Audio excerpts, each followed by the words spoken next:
All right, May 10th through May 16th. Here were my favorites that are going to go up on the blog. These are the ones that got sent to my friends, family, and some clients who've asked it to be texted. Just stuff I thought was interesting or different or some fine art stuff. First one, I've been working more and more trying to figure out what I'm going to do during the summer when we lose some of the light. And I've been playing with black and white more than I have in a long time. You might remember there was a couple black and whites of a bird from last week or the week before. This one I don't like, and so I've been trying to work on what don't I like about it. And some people do. Some people like the black and whites, and actually I get custom orders for black and whites on different stuff. So if you like it, awesome. I'm stoked. I can do it for you. But for me personally, this black and white photo compared to the other ones, this one doesn't have... The subject isn't as large in the composition, and I think it gives up something. I also think that having the light background doesn't give it the same... I guess the photos that I really like in black and white are the super detailed where, you know, by pulling out the saturation and the color, you almost pay more attention to every little finite, you know, detail, whether it's a feather or, you know, a whisker, whatever it is. This one, there's just too much stuff going on, so... Thought I'd put it there. Not all of them do I love. Some of them are just things that are things. So the other thing that I started playing with this week to see if I could get something going during low light was slow shutter. And I don't usually shoot slow shutter, and I don't usually shoot pans. But I've been playing with it, and I got some decent results. This one was kind of early into when I was playing with slow shutter, and by slow shutter I'm running this at 1/30th of a second, and then I still do run high speed. It shoots multiple shots, and then you kind of have to go through and you'll find one out of the batch, maybe, hopefully, that, you know, kind of shows what you're looking to do.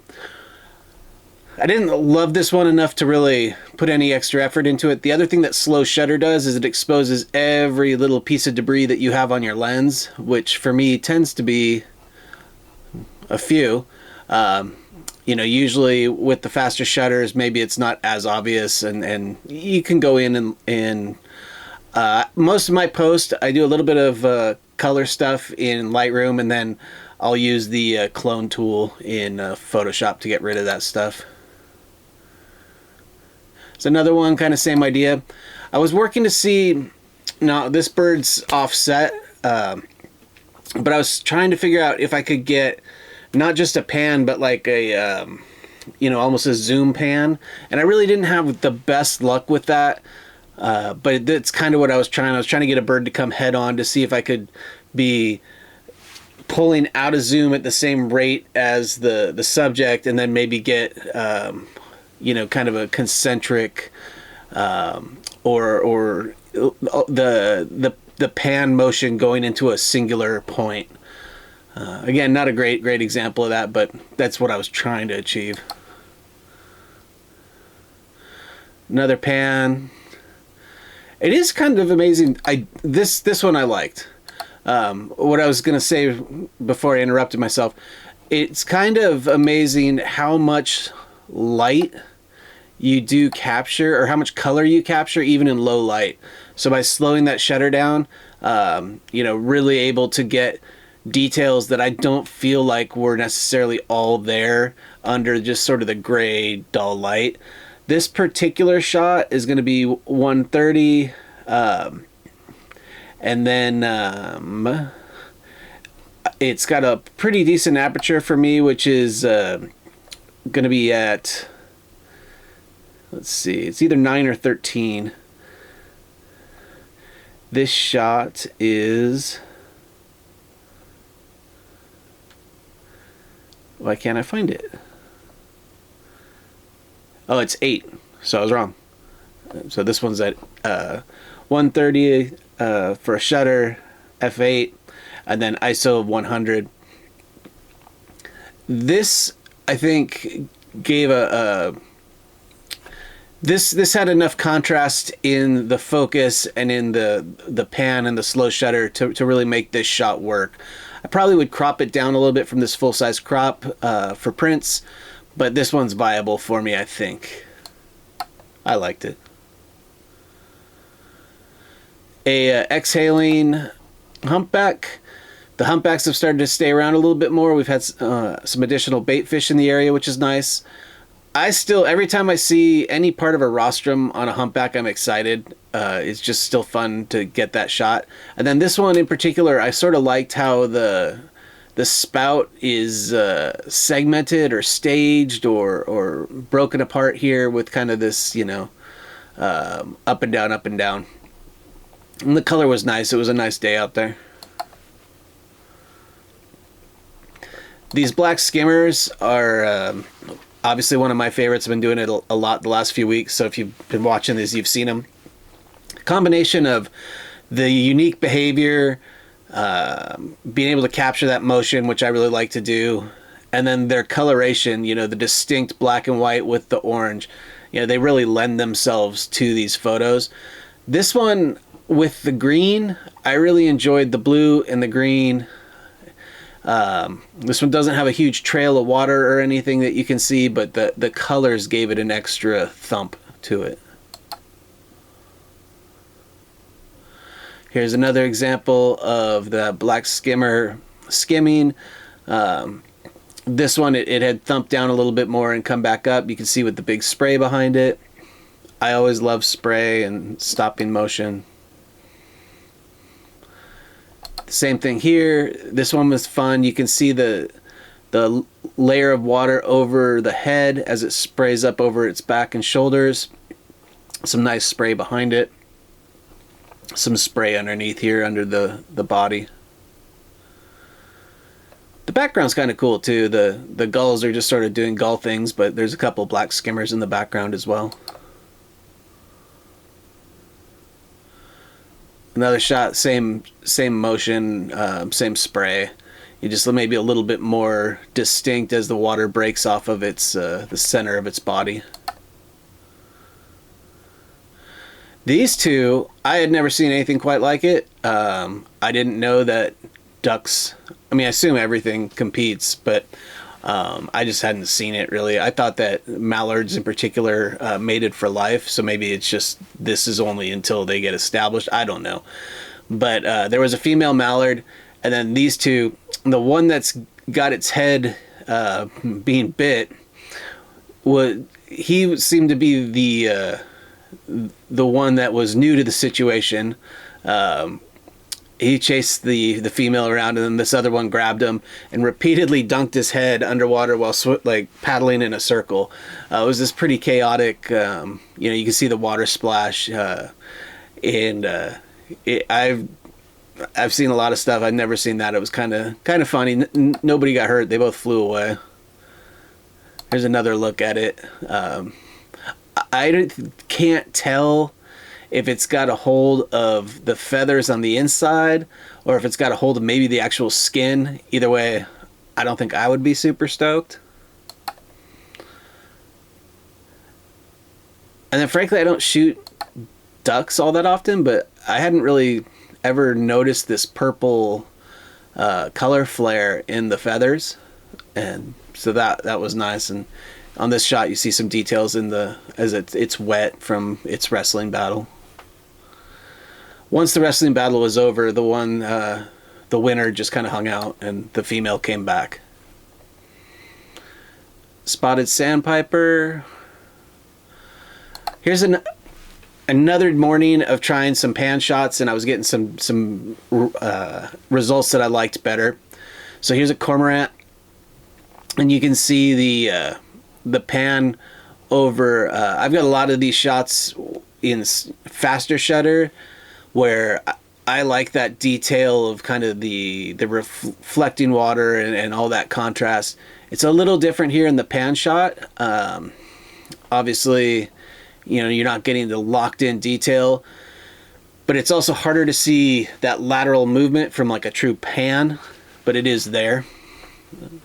I liked this one. I sent this one to, well, obviously I sent all these to people, but this one got a lot of comments. This one had more of a true, lateral pan to it, so you can see much more of the pan lines. A lot of these big lenses, talk about that you can't really do it. You can do anything you want. It's just kind of how it turns out. I will say that sometimes when you're moving side to side, it'll shift, whether it's elongating the actual subject or not. So you got to keep an eye on that. Here's an example of the faster shutter. So the water in particular is much more crisp.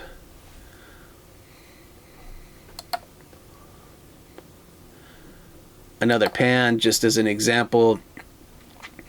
I'm trying to figure out what the best distance is between the subject and the background to get the pan effect. Obviously, as you are further, it makes it more distinct, or a larger pan effect. So just kind of playing with all the settings and experimenting to see what I liked. It's one of the fun things about photography is being able to do so many different things in like a practical effect, not having to go back into post and do these things. You can do this all with the settings on the camera and get that. This one, slow shutter. There's no pan here, but using the water motion and then hoping that the sea lion kind of behaved and wasn't moving super fast. Again, this is at 130. It's a shot that is subtle with the details. It is actually in pretty good focus on the sea lion. A little bit of movement to it, but there's a ton of movement here in this pocket of water that's shooting off. So again, just doing some different things. And as more and more of my prints have kind of leaned into the abstract stuff, this will have legs with that group for sure. Got out before the water got unruly and saw my first feeding frenzy in a long time. So here's some common dolphins racing towards the feeding frenzy. You see the little one at the top with the extra tail flare, because why not? This, a lot of brown pelicans, a lot of gulls. There was a lot of shearwaters. There were some cormorants. This photo doesn't do justice to how many birds were actually out there doing this. It was just, as far as you could see, kind of in that plane of vision, just birds diving and birds, doing that hover, looking for where the dolphins have driven up the bait fish. There's a humpback coming through with them. You can see the common dolphins. You can see some pelicans and some terns. So just a lot of things in the water eating bait fish, which was good to see. It's been a while.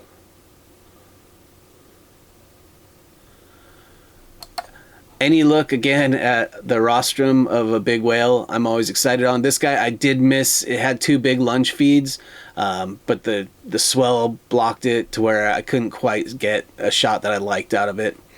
But this one had nice details. You can see the pelicans. He's on his way towards the next batch of bait fish. Similar thing here. Again, I like the water spray and splash just after it's spouted, so you can see the spout still hovering. It's climbing up on top of one of the swells. Kind of a relaxing image. Another look at a rostrum and the water spray. There's something about that I'm always excited when I get something with fun spray. This is an example. I mean, obviously it's exhaling humpback, but if you look in the background, all of those birds, again, there was many more than that, but to try to give you an idea of the scale of these feeding frenzies offshore. So in this one, there was actually 3 humpbacks that ended up there, probably 500 common dolphins, and I wouldn't even know how to guess with how many birds. Similar thing, you got the birds. You've got the details here along the rostrum with the water splash. You got a couple common dolphins for a scale concept. Just fun day on the water. I have a thing for birds that run when they're taking off. Some birds push with both feet at the same time. Pelicans often do that. Here, these shearwaters are running one foot after another. I think it's hilarious. I don't know why, but I enjoy it, so it's going to be there.